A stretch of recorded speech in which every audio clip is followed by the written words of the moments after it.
그랬나? 그랬나? 그랬나?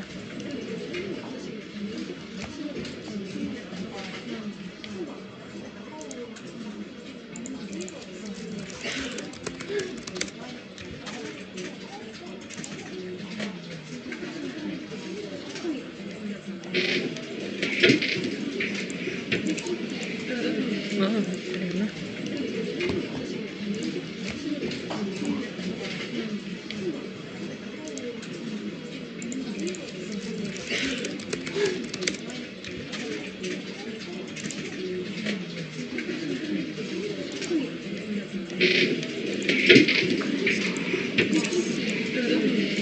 그랬나? 그랬나?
하는데도 우선 수락.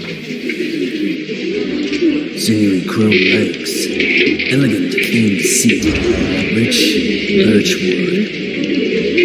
Introducing the Cheska.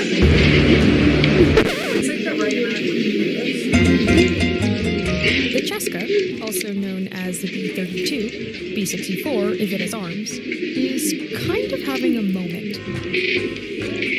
Full disclosure, I am literally sitting on one right now. Have been since at least 1999. But this chair is more than just a throne for toddler me to practice my penmanship. It's more than a trendy decor item or popular movie set piece. It's a design icon in the collections of some of the world's most major museums, and considered among the most important chairs of the 20th century. So where did this chair come from? And why is it everywhere? Is kind of having a moment. Full disclosure, I am literally sitting on one right. The Cheska chair story begins here, at the Bauhaus, the famed German art school / commune / never-ending party / genius factory. It was founded in 1919 by this architect Walter Gropius. His goal was to merge art and industry, creating work that was deeply modern and simultaneously beautiful, functional, and reproducible, which was a pretty radical change from the exclusivity and ornamental frills of other design movements. Look at these two teapots, both from 1920s Germany. This one is beautiful, but mostly decorative. On this Bauhaus one, everything is intentional. The curved wooden handle makes pouring easy and comfortable, the slanted spout prevents drips, and it definitely looks sturdy and industrial, except this teapot was handcrafted out of silver and ebony. It was wildly expensive. Still is. Even though Bauhaus designs looked utilitarian, most of them were basically impossible to make at scale. That is, until our hero, Marcel Breuer, Mr. Cheska Chair himself, stepped in and changed everything. Breuer was an early student of the Bauhaus, and in 1925 he was ruminating on their whole manufacturing problem when inspiration struck. He looked at his bicycle's handlebars and realized, to paraphrase, bent tubular steel was Bauhaus as heck. It's sleek, light, shiny, strong, and this one's a direct quote, can be bent like macaroni. First, he made this chair, now known as the Vasily chair, and then a bunch of other chairs and tables and stools and this, couch? But for Breuer, these pieces still weren't modern enough.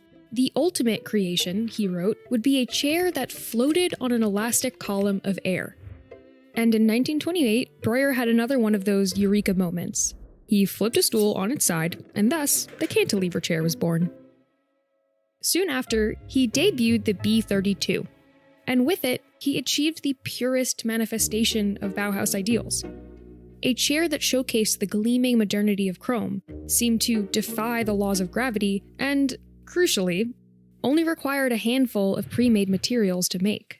Soon, Tonit, a company already world famous for mass-producing bent wooden chairs, was making tons of B-32s. And as other Bauhausians designed their own versions, a bunch of other tubular cantilevered chairs. But it's pretty universally held that this is the best of them. Most cantilever chairs require braces, which both ruins the visual lines of the chair and makes them rigid and uncomfortable. Breuer's chair doesn't need those, thanks to its structured wooden framing, which holds everything together but still allows for flexibility and bounce. That added structure also means the chair can be made from one continuous length of steel, which is bent 16 times, rather than a bunch of different tubes fused together, which makes the chair lighter and easier to make. Plus, the cane gives the chair an airy transparency, a feature Tonit played up in their 1930s advertising, of which there was a lot.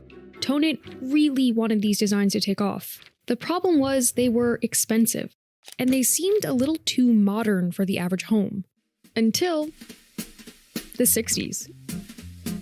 A sort of hybrid futuristic look became all the rage, and the B-32 fit in perfectly. Gavina, the go-to Italian modernist brand, began selling it, and they gave it a new name, Cheska, from Francesca, Breuer's daughter's name. As the mid-century look picked up steam, so did the Cheska. But unlike those newer designs, the Cheska wasn't copyrighted. So, manufacturers started making completely legal Cesca copies and marketing them as Breuer-style chairs. By 1980, the Cesca was ubiquitous. One reviewer noted it was as common, as imitated, and as mass-produced as a pair of Calvin Klein jeans, which at the time was just about the highest praise there was. After that, the Cesca never quite went away. Today there are many places to buy one, and countless secondhand ones floating around, which only seems to drive up demand.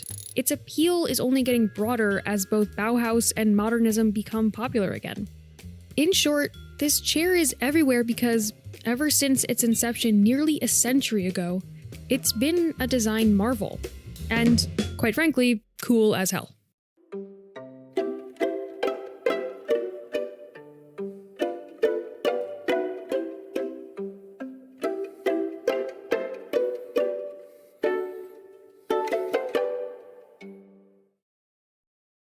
Hey, this is me on a stroll a few days ago. During this walk, I noticed something, so I started taking pictures of it. Eventually, I got my coworkers to join in. Mac took this picture, and Agnes took this one. What we all noticed was this font. If you've somehow managed to never see it on a storefront, you've definitely seen it elsewhere, because it's everywhere. Strip away the candy wrappers, movie posters, album covers, and corner store signs, and you're left with this typeface. It's called Cooper Black, and the story of how it became so popular has everything to do with its versatility. Because these letters have been around for a century's worth of changes in technology and pop culture.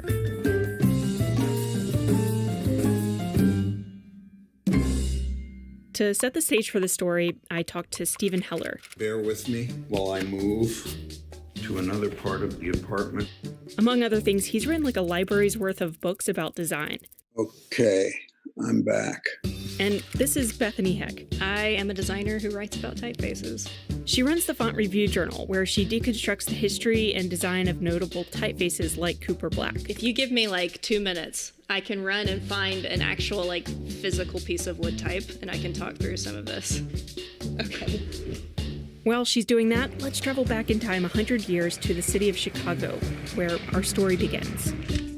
It's 1919, right after World War I.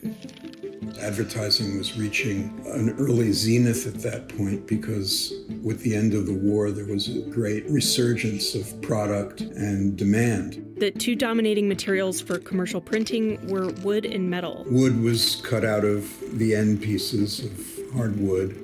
They were usually large-sized typefaces that were used for large-scale advertising and posters. The bold typefaces you see in old wanted posters, those were made from wood type.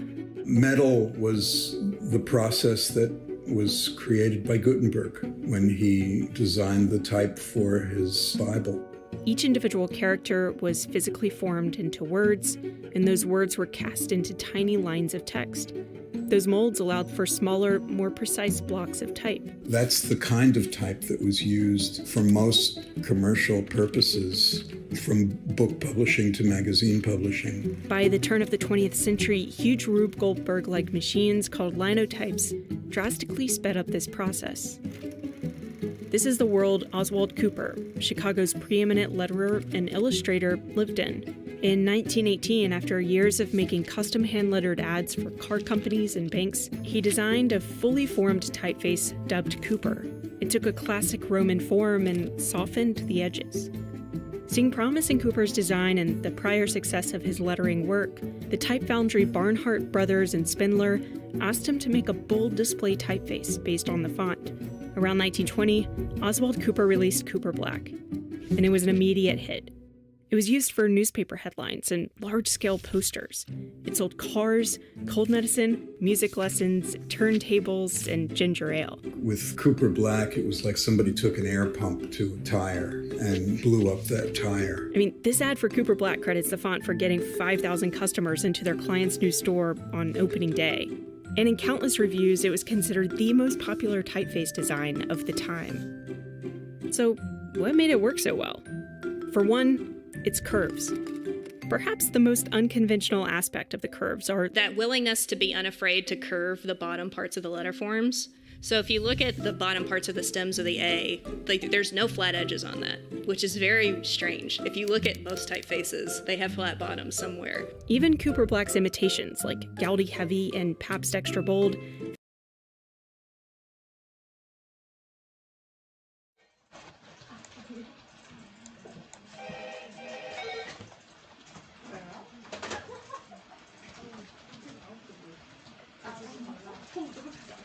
Okay, when he was first elected president of France in 2018, Emmanuel Macron immediately became a standard bearer for radical centralism